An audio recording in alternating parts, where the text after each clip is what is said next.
Mahigit 1 buwan pa lamang ang nakakaraan mula nang pumanaw ang kaisa-isang anak ni Loida. Namatay ito habang nasa trabaho at itinuturing na isang bayani. Gayunpaman, bilang isang ina ay napakahirap para kay Loida na tanggapin ang pagkawala ni Angelo. Habang binabagtas niya ang daan patungo sa puntod nito ay hindi niya maiwasang malungkot.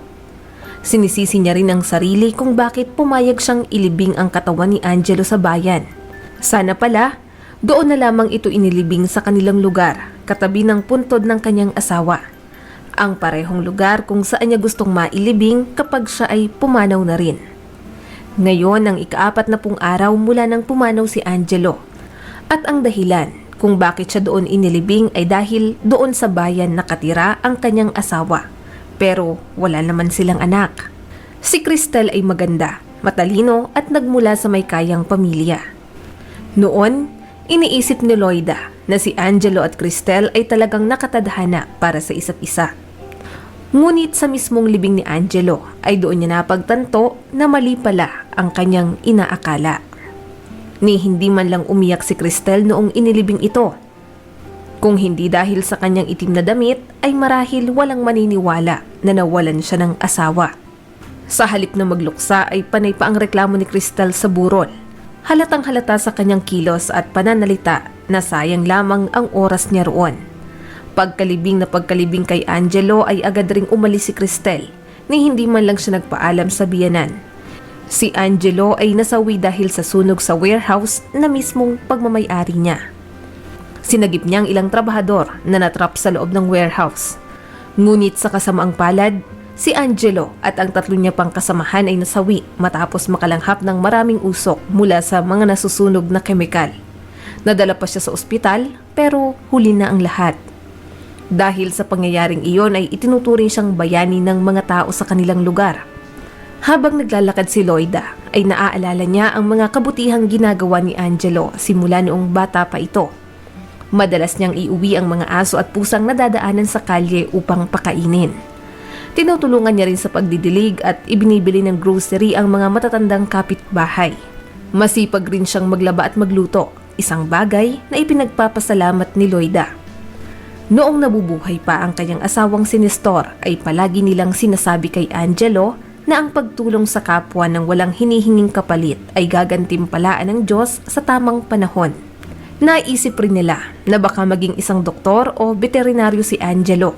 Pero pagka-graduate sa high school ay kumuha lamang siya ng 2-year course na related sa pag-electrician at pagmemekaniko. Sa kabila nito ay masaya naman ang mag-asawa para sa kanilang uniko iho. Ang totoo niyan ay 40 taong gulang na si Loida nang ipinagbuntis niya si Angelo, kaya isang malaking himala nang isilang niya ito ng malusog. Noong graduating na si Angelo ay saka naman pumanaw ang kanyang tatay matapos atakihin sa puso. Parang mamamatay si Loida dahil sa pangyayaring ito. Gusto niya nang sumuko pero si Angelo ang tumulong sa kanya upang malampasan ang pagsubok na iyon. Palaging sinasabi ni Angelo na kaya siya nagsisikap sa buhay ay para sa kanyang nanay. Gusto niya raw magtrabaho agad upang makatulong naman sa mga gastusin. Si Loida ay nagtatrabaho bilang teacher sa kanilang barangay. Maliit man ang sweldo pero sapat na iyon para matustusan ang mga pangangailangan nilang mag-ina. Gayunpaman, hindi makakapayag si Angelo na hayaang magtrabaho ang kanyang ina habang siya ay kaya na ring maghanap buhay. Mula nang makapagtapos sa pag-aaral ay sinikap niyang makapagpatayo ng sariling negosyo. Nag-loan siya sa bangko upang gamitin bilang puhunan sa kanyang construction business na agad namang pumatok. Mura lamang ang kanyang presyo kumpara sa ibang tindahan, kaya hindi nagtagal ay dumami na rin ang kanyang mga suki. Nakapagpatayo siya ng 2nd branch, kasabay noon ay nakabili siya ng bagong sasakyan at naipa-renovate na rin ang kanilang bahay para sa kanyang nanay. Noong mga panahong iyon ay nag-retired na din si Loida at makalipas lamang ang 1 taon ay nagpakasal na rin si Angelo. Noong una ay tutol si Loida sa bagay na ito dahil hindi niya gusto si Cristel. Unang-una ay dahil spoiled ito at hindi marunong makisama. Anak siya ng may-ari ng bangko sa kanilang bayan. Wala namang magawa si Loida kung hindi tanggapin si Cristel bilang manugang. Isa pa ay hindi rin naman niya ito makakasama sa iisang bubong. Ang mahalaga naman ay masaya si Angelo at mukhang magkasundo rin naman sila sa maraming bagay. Hindi gaanong nakikipag-usap si Cristel sa kanyang biyanan at hindi rin siya bumibisita sa bahay nito. Samantala, ang mga magulang ni Cristel ay mabait at botong-boto rin kay Angelo. Nakikita nila na mayroon itong potensyal pagdating sa negosyo kaya sigurado sila na magiging successful itong negosyante. Si Cristel naman ay panay lang ang shopping at pagpapaganda. Madalas rin siyang mag-travel sa iba't ibang lugar kasama ang mga kaibigan. Dahil mahal ni Angelo ang kanyang asawa, kaya sinusunod niya ang bawat hiling nito. Kung titingnan ang mag-asawa ay parang perpekto ang kanilang relasyon. Kaya naman, noong pumanaw si Angelo ay hindi makapaniwala si Loida na gano'n na lamang kadali para kay Cristel at sa mga magulang nito ang mag-move on. Paglapit ni Loida sa puntod ng kanyang anak ay muli na namang bumuhos ang kanyang emosyon. Sa nakalipas na 40 araw ay halos wala siyang palya sa pag-iyak, kaya heto't namumugto ang kanyang mga mata. Marahan siyang lumuhod upang tanggalin ang mga tuyong dahon at bulaklak sa puntod. Pinunasan niya rin ang munting larawan ni Angelo. Habang inilalagay niya ang dalang bulaklak ay patuloy rin ang pagpatak ng kanyang mga luha. Taimtim siyang nagdasal at pagkatapos noon ay tumingin siya sa langit. Alam niya na kung nasaan man si Angelo ay naniniwala maglalagay pa ako ng bulaklak sa puntod ng aking lola. Birthday niya ngayon. Ano ka ba? Sabay na tayo. Wika nito bago naglakad papalayo sa puntod ni Angelo. Hindi makapaniwala si Loida na may bagong lalaki na agad si Cristel at ang masakit pa roon, mas may oras pa siyang bisitahin ang puntod ng lola ng kanyang nobyo kaysa sa sarili niyang asawa. Siya ba yung nanay? Tanong pa ng lalaking kasama ni Cristel. Oo, tama ka. Siya nga. Pareho lang sila. Nakangising wika naman ni Cristel. Ang bata, nakapagdesisyon ka na ba kung anong gagawin mo? Muling tanong ng lalaki. Oo, okay ng lahat. Di ko naman kailangan ng anak mula sa isang talunan. Dahil sa narinig ay parang nagpanting ang tenga ni Loida. Hinawakan niya ang braso ni Cristel. Buntis ka ba at balak mong ipalaglag ang bata? Apo ko yan. Ang tanging alaala na naiwan ni Angelo. Nag-aalalang wika ni Loida habang nakatingin sa mga mata ni Cristel. Pero tinabig lamang nito ang kanyang kamay. Anong batang pinagsasabi mo? Nasisiraan ka na talaga ng ulo. Pero kakasabi mo lang na magkakaanak ka. Parang awa mo na, Cristel. Makinig ka sa payo ko. Ano bang akala mo sa akin? Tanga? Bakit ko naman isisilang ang bata kung patay na ang kanyang tatay? Bukod sa pagkamatay niya ay wala rin naman siyang iniwan na kahit isang kusing sa akin dahil nalugi na ang negosyo niya. Papanong nalugi? Sa pagkakaalam ko ay palaki na ng palaki ang kanyang negosyo. Kaya nga balak niyang magbukas ng panibagong branch. Oo, maganda nga ang takbo ng negosyo niya. Pero nabaon na siya sa utang kaya ayon nawala lahat. Wika ni Cristel bago nilisan ang lugar na iyon. Muling napaupo si Loida. Umiyak siya sa harap ng puntod ni Angelo. Anak, totoo bang lahat ng narinig ko? Hindi ko maintindihan bakit nangyayari ang lahat ng ito. Kung buhay ka lang sana, hindi ko mararanasan ang lahat ng ito. Malapit nang magtakip silim pero si Loida ay naroon pa rin sa sementeryo. Noong nabubuhay pa ang kanyang anak ay puro kabutihan ang ginagawa nito sa kanyang kapwa. Kahit sa huling sandali ng buhay niya ay mas inisip niya ang kapakanan ng ibang tao. Pero ngayon, nakalimutan na siya ng mga ito. Tanging ang kanyang nanay Loida na lamang ang nagluluksa para sa kanya. Hindi na namalayan ni Loida ang paglipas ng oras. Nakaupo lamang siya habang nagmumuni-muni nang biglang tumunog ang kanyang cellphone. Tawag iyon mula kay Alfred, ang kaibigan ni Angelo. Hello Tita Loida, nasa sementeryo po ba kayo? Oo, nandito pa ako. Pwede niyo po ba akong hintayin? Kalalabas ko lang po galing sa trabaho. Sabay na po tayong kumain ng hapunan. Sige, hihintayin na lang kita dito. Makaraan ng halos 1 oras ay nakaupo na sa loob ng restaurant si Loida at si Alfred. Hindi halos makalunok ng pagkain ang matandang babae dahil sa galit na nararamdaman niya para kay Cristel. Para bang sumisikip ang kanyang dibdib dahil sa sama ng loob. Papaano nito nagawang magsalita ng ganoon sa harap ng kanyang anak?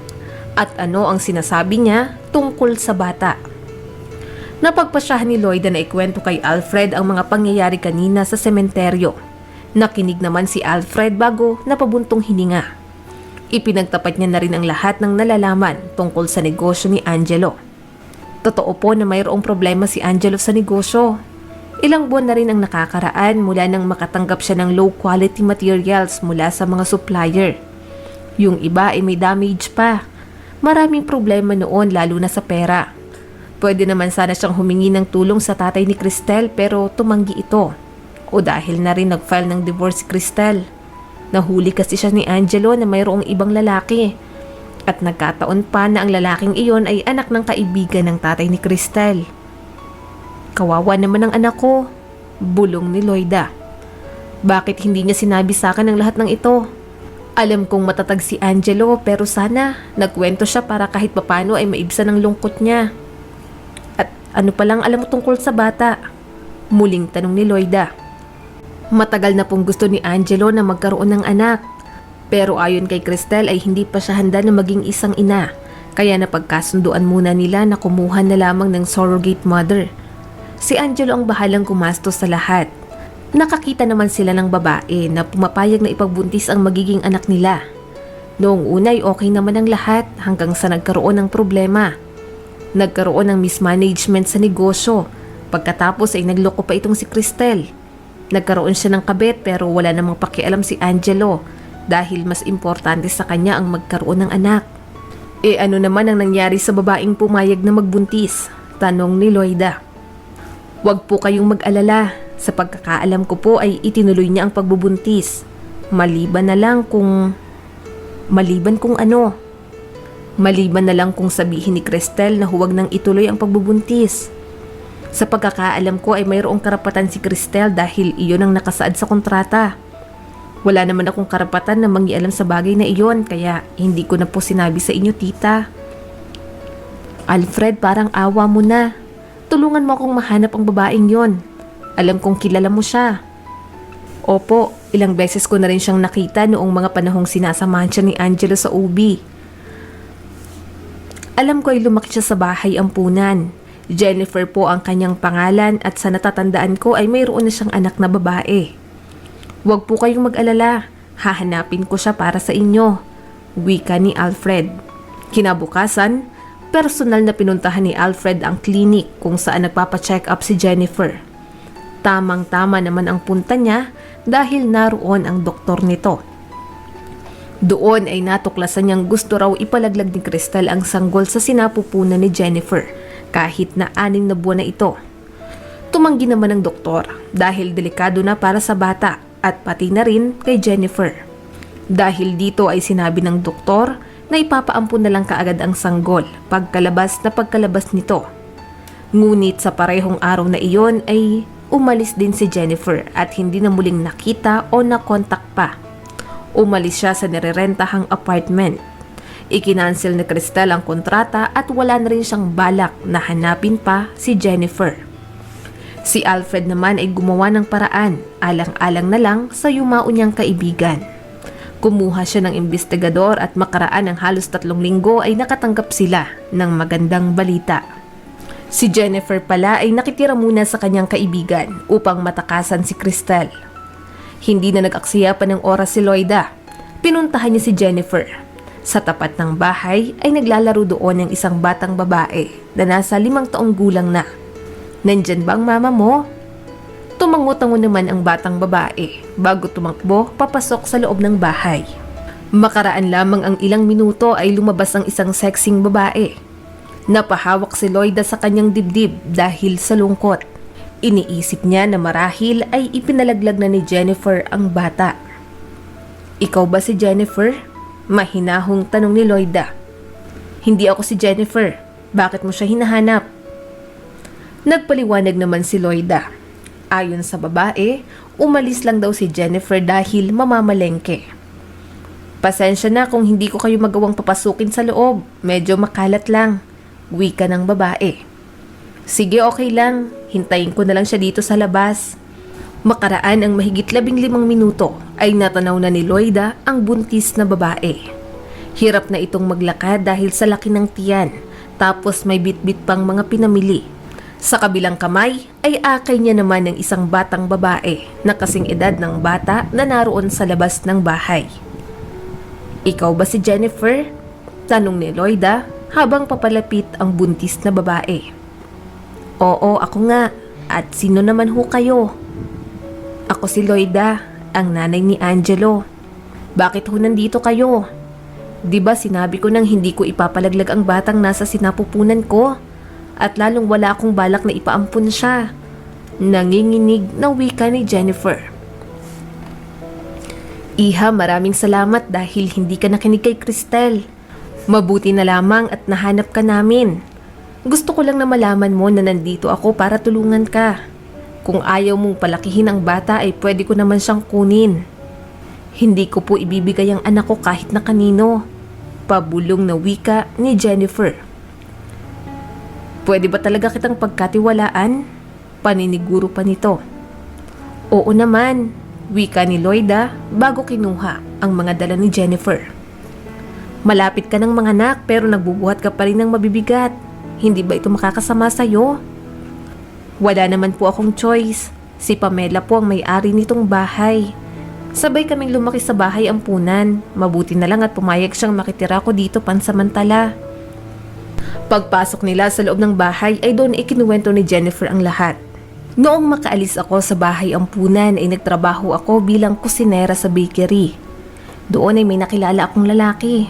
Naging magkasintahan kami pero noong malaman niyang buntis ako ay naglaho siya na parang bula. Noong ipinanganak ko si Olivia ay tumira kami sa maliit at lumang apartment. Yung tipong tumutulo na ang bubong kaya kailangan naming sahuran ng timba at palanggana. Mahirap na nga kami tapos nagkasakit pa si Olivia. Hindi ko naman magawang humanap ng ibang mauupahan dahil maliit lang ang kinikita ko. Hanggang isang araw, habang pinapacheck up ko si Olivia ay narinig ko ang usapan ng nurse at doktor tungkol sa surrogacy. Alam kong malaki ang bayad sa ganoon kaya naging interesado talaga ako. At ayun nga, nakilala ko na si Cristel at Angelo. Gumawa sila ng kontrata na sila nang bahala sa lahat basta magbubuntis lang ako. Nagrenta sila ng dissenting apartment at binigyan pa ako ng allowance. Hindi ko na rin kailangang magtrabaho. Ang kailangan ko lang gawin ay siguraduhin na nasa maayos ang kalusugan ng bata. Noong una ay pera lang talagang habol ko. Pero habang lumalaki ang sanggol sa aking sinapupunan ay napapalapit na rin ang loob ko sa kanya. Alam kong hindi siya sa akin pero minahal ko siya. Isang araw ay kinausap ako ni Angelo. Siya lang naman ang lagi kong nakakausap sa tuwing magpapacheck up at mamimili ng gamit ng bata. Si Cristel ay wala namang pakialam. Inamin din sa akin ni Angelo na maghihiwalay na nga raw sila ni Cristel. Sa palagi naming pagkikita ay lihim ko na rin siyang minahal. Nangako rin siya sa akin na papayagan niya akong makita ang bata pagkapanganak ko. Hanggang isang araw ay nabalitaan ko na lang na namatay na pala si Angelo sa sunog. Tapos narinig ko si Cristel habang kausap ang doktor. Sinabi niya na hindi niya raw ako babayaran. Inutusan niya ring ipalaglag ng bata. Kaso hindi pumayag ang doktor kaya napagkasunduan nilang dalhin na lamang ang sanggol sa bahay ampunan pagkapanganak ko. Natakot ako kaya kinuha ko kaagad ang mga damit ko sa apartment.